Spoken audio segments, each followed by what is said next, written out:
اللہ तबारक व ताला के बाबरकत नाम से इब्तिदा है जो दिलों के राजों से खूब वाकिफ है।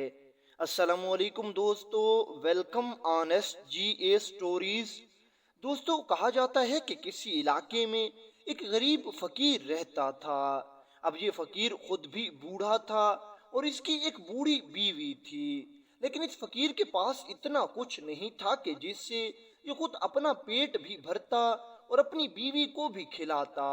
ये फकीर इसी तरह करता कि सुबह सवेरे बाजार में जाता और वहां लोगों से कुछ पैसे मांगता। लेकिन बाजार में मौजूद कोई भी शख्स इसकी कभी मदद नहीं करता था। कभी कभार कोई रहम दिल शख्स इसको कुछ पैसे दे देता, जिसे ये लेकर सीधा घर आता और खुद भी खाता और अपनी बीवी को भी खिलाता। लेकिन अक्सर औकात ये खाली हाथ घर में वापस आता और भूखे पेट ही सो जाता। कहते हैं कि एक दिन ये बूढ़ा शख्स यूं ही बाजार में बैठकर लोगों से मदद मांग रहा था और किसी ने इसकी मदद ना की। शाम के करीब वहां से एक ऐसा नौजवान गुजरा जिसने इस बूढ़े शख्स को परेशान देखा, तो उसने अपनी तरफ से इसकी कुछ मदद कर दी। ये बूढ़ा शख्स बहुत खुश हुआ और ये अपने घर कुछ खाने पीने की चीजें ले गया। इसने अपनी बीवी के साथ बैठकर खाना खाया। अगले दिन फिर ये बूढ़ा शख्स बाजार में लोगों से मदद मांग रहा था और फिर किसी ने भी इसकी मदद ना की। हत्ता कि फिर शाम का वक्त हो गया और फिर इसी नौजवान का वहां से गुजर हुआ। जब इसने फिर इसको इस तरह परेशान हाल देखा तो इसने आज फिर इसकी मदद कर दी। ये बूढ़ा किसान सीधा घर आया और अपनी बीवी को इसने अपने साथ बिठाकर खाना खिलाया। तीसरे दिन फिर जब ये बूढ़ा किसान बाजार में गया तो आज ये नौजवान इरादतन उसी वक्त बाजार में आया कि आज इस बूढ़े फकीर के साथ क्या होता है।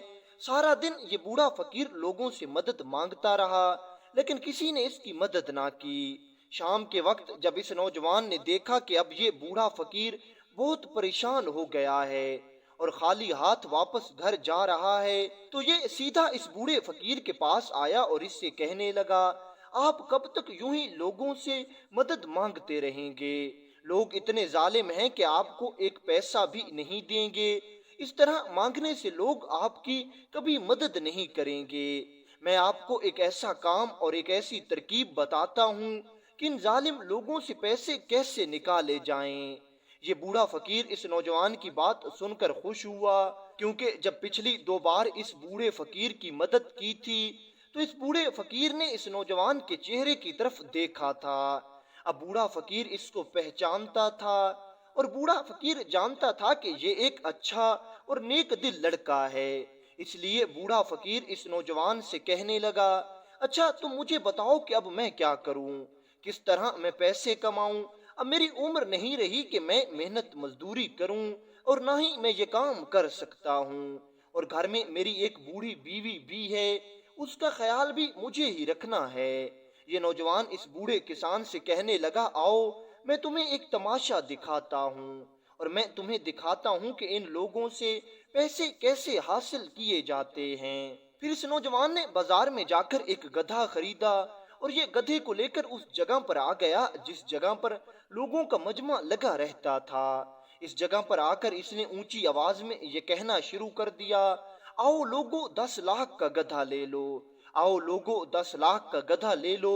जब लोगों ने ये सुना तो कुछ लोगों ने इसे पागल समझा, कुछ लोग इसकी आवाज सुनकर इसके करीब आ गए और कुछ लोग इसकी आवाज सुनकर इसको ताने मारने लगे कि भला एक आम सा गधा 10 लाख में क्यों बेच रहे हो। लेकिन इसने किसी की बात को खातिर में ना लाया और ये इसी तरह अपनी सदा बुलंद करता रहा, आओ लोगो 10 लाख का ये गधा खरीद लो, मैं अपनी मजबूरी की वजह से इसको बेच रहा हूँ। इतना सस्ता गधा फिर तुम्हें नहीं मिलेगा, ये बहुत ही काम का गधा है। कहते हैं कि अभी ये नौजवान यूं ही सदा बुलंद कर रहा था और लोग इस पर हंस रहे थे और लोग इस पर बातें कर रहे थे कि उसी वक्त वजीर का उस जगह से गुजर हुआ। वजीर ने जैसे ही ये सुना तो सीधा इसी नौजवान के पास गया और इससे कहने लगा, मियाँ तुम पागल तो नहीं हो, 10 लाख का गधा कौन बेचता है? तुम्हें क्या लगता है कि यहाँ तुमसे کوئی 10 लाख का गधा खरीद लेगा। तो ये नौजवान कहने लगा, किबला वजीर साहब, मेरी इस गधे में ऐसी खूबियां हैं जिस वजह से मैं 10 लाख मांग रहा हूँ, वगरना मुझे पता है कि एक आम गधे की कीमत कितनी है। वजीर हैरान हुआ और पूछने लगा, अच्छा मुझे ये बताओ कि तुम्हारे इस गधे में क्या खूबी है, क्या ये बोलकर इंसानों को लुत्फ अंदोज करता है। वजीर ने अपनी तरफ से इस नौजवान पर तंज किया। दूसरी तरफ खड़ा ये नौजवान कहने लगा, ये गधा तुम जैसा छोटा मोटा वजीर नहीं खरीद सकता। ये गधा या तो कोई बादशाह खरीदेगा या कोई शहजादा खरीदेगा। तुम ऐसा करो कि तुम यहाँ से चले जाओ। वजीर को इस नौजवान पर गुस्सा आया और इसने सोचा कि मैं इस नौजवान से जरूर बिल जरूर बदला लूंगा। ये सीधा अपने बादशाह के पास गया और बादशाह से कहने लगा, बादशाह सलामत, आपकी सल्तनत में जुल्म हो रहा है। आपके होते हुए एक नौजवान बाजार में खड़े होकर 10 लाख का गधा बेच रहा है। भला गधा भी 10 लाख का होता है। बादशाह ने जैसे ही ये सुना तो बादशाह भी हैरान हुआ। बादशाह वजीर से कहने लगा, ऐसा कौन सा जालिम ताजिर है जो एक आम से गधे की इतनी ज्यादा कीमत मांग रहा है। वजीर कहने लगा, बादशाह सलामत, आप खुद मेरे साथ चल के आए और उस नौजवान का दावा सुने। वो भरे बाजार में खड़े होकर ये नारा लगा रहा है कि मैं इस गधे को 10 लाख से कम नहीं बेचूंगा। अगर कोई खरीदने वाला है तो मुझसे 10 लाख में ये गधा खरीद ले। और वो ये भी कहता है कि 10 लाख में मैं अपनी मजबूरी की वजह से बेच रहा हूँ, वगरना मेरा ये गधा 10 लाख से ज्यादा कीमत का है। बादशाह सलामत, आप खुद सोचें कि एक गधे की कीमत 10 लाख से ज्यादा कैसे हो सकती है। बादशाह ने अपने इस वजीर की बात सुनी तो बादशाह अपने इस वजीर से कहने लगा, ठीक है, हमें भी उस नौजवान के पास ले चलो, हम भी उसका गधा देखते हैं जिसके वो 10 लाख दाम मांग रहा है। बादशाह अपनी मलका के साथ इस नौजवान के पास आ गया। बादशाह ने इस नौजवान से पूछा, बताओ मियाँ, तुम अपना गधा 10 लाख में क्यों बेच रहे हो? आखिर ऐसी क्या खूबी है तुम्हारे गधे में जो तुम एक आम सा गधा 10 लाख में बेच रहे हो? तो ये गधे वाला नौजवान कहने लगा, बादशाह सलामत, ये कोई आम गधा नहीं है बल्कि एक जादुई गधा है। जब भी कोई इस गधे पर बैठेगा तो उसको अपने मरे हुए रिश्तेदार, अपना मरा हुआ बाप और अपने मरे हुए सब लोग नजर आ जाएंगे और फिर उसको अपने मरे हुए लोगों से बात करने का मौका मिल जाएगा। बादशाह ने जैसे ही ये सुना तो बादशाह कहने लगा, नहीं, ऐसा नहीं हो सकता, गधे में ये खूबी क्यों कर हो सकती है। लेकिन दूसरी तरफ मलका खड़ी थी। मलका ने जैसे ही ये सुना तो मलका बादशाह से कहने लगी, मुझे लगता है ये नौजवान सच कह रहा है, तुम इस तरह करो कि इस गधे का इम्तिहान ले लो। बादशाह ने मलका की बात सुनी तो बादशाह इस नौजवान से कहने लगा, ठीक है, हम इस गधे का इम्तिहान लेंगे। अगर ये तुम्हारे दावे पर पूरा उतरा तो फिर हम इसको 10 लाख में खरीद लेंगे, और अगर ये गधा हमें पसंद आ गया तो हो सकता है हम तुम्हें 10 लाख से ज्यादा रकम दे दें। दूसरी तरफ खड़ा ये नौजवान अदब से कहने लगा, बादशाह सलामत, ठीक है, आप अपनी मर्जी का इम्तिहान लें और ये गधा मेरे हर दावे पर पूरा उतरेगा, लेकिन मेरी एक शर्त है कि इस गधे पर वो शख्स सवारी करेगा जो ईमानदार हो। अगर बेईमान शख्स इस पर सवारी करेगा तो इसको अपने रिश्तेदार नजर नहीं आएंगे, इसलिए एक ईमानदार शख्स को ही अपने रिश्तेदार नजर आ सकते हैं, अपने वालिदैन नजर आ सकते हैं। अगर आप में से कोई वफादार है, कोई ईमानदार है, तो वो इस गधे की सवारी करे। इतना सुनना था कि बादशाह कहने लगा, हाँ हाँ, मेरा ये वजीर बहुत ही ईमानदार और मेरा बहुत पुराना वफादार है, हम इसको गधे पर सवार करते हैं। इतना सुनते ही बादशाह ने वजीर को हुक्म दिया कि अभी गधे की सवारी करो और तुम हमें बताओ कि क्या तुम्हें अपने रिश्तेदार नजर आ रहे हैं। वजीर गधे पर सवार हो गया। वजीर काफी देर गधे पर बैठा रहा, लेकिन इसे कोई अपने रिश्तेदार नजर ना आए, क्योंकि ये गधा एक आम सा गधा था और ये नौजवान इन सब से झूठ बोल रहा था। लेकिन फिर वजीर ने सोचा कि अगर मैंने ये कह दिया कि मुझे अपने रिश्तेदार नजर नहीं आ रहे तो बादशाह सलामत यही समझेगा कि मैं वफादार नहीं हूँ, मैं ईमानदार नहीं हूँ। اس لیے وزیر نے بھی جھوٹ بولا اور یہ کہنے لگا، بادشاہ سلامت، حقیقت میں یہ گدھا تو کمال کا گدھا ہے، مجھے اپنے رشتہ دار نظر آ رہے ہیں، اور مجھے اپنے ابو نظر آ رہے ہیں، مجھے اپنے والدین نظر آ رہے ہیں، ہمیں یہ گدھا لے لینا چاہیے۔ بادشاہ نے یہ سنا تو بادشاہ بہت حیران ہوا۔ دوسری طرف کھڑی ہوئی ملکہ بھی خوشی سے جھوم اٹھی۔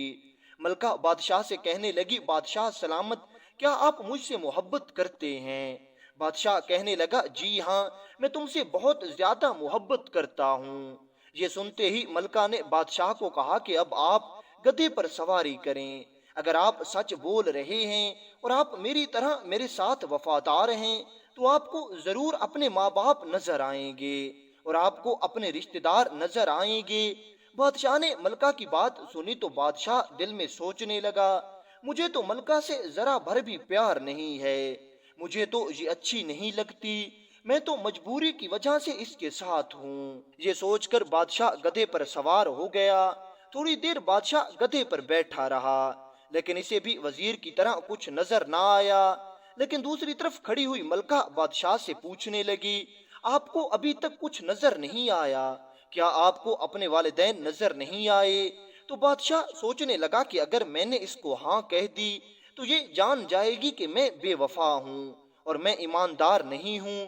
اس لیے بادشاہ نے ملکہ کے ڈر سے یہ کہہ دیا، ہاں، مجھے اپنے باپ دادا نظر آ رہے ہیں، مجھے اپنے سب رشتہ دار نظر آ رہے ہیں، اور مجھے اپنے تمام مرے ہوئے رشتہ دار بھی نظر آنے لگ گئے ہیں۔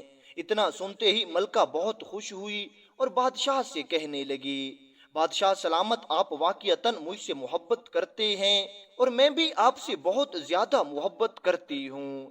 ملکہ خوش ہو کر اس نوجوان سے کہنے لگی، آپ کا یہ گدھا تو بہت کمال کا ہے اور ہمیں اس گدھے کا یہ انداز بہت پسند آیا کہ جو بھی اس پر سواری کرتا ہے اس کو اپنے مرے ہوئے رشتہ دار نظر آتے ہیں۔ تم اس گدھے کا 10 لاکھ مانگ رہے تھے، لیکن یہ گدھا ہمیں اتنا پسند آیا کہ ہم اس کے 20 لاکھ تمہیں دیں گے، تم 20 لاکھ میں یہ گدھا ہم پر بیچ دو۔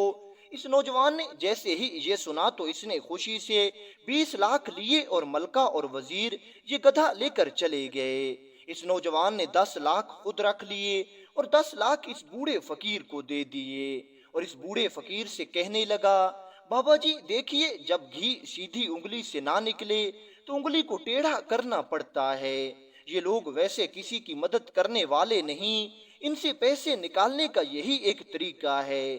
اس بوڑھے فقیر نے جیسے ہی اس نوجوان کی باتیں سنی اور 10 لاکھ اس نوجوان سے لیے تو یہ اس نوجوان کی تعریف کرنے لگا اور یہ کہنے لگا، واقعتاً تم سچ کہتے ہو، ان لوگوں سے پیسے نکالنے کا یہی ایک طریقہ ہے جو تم نے اختیار کیا ہے، وگرنہ یہ اپنی طرف سے کسی کی مدد نہیں کرتے۔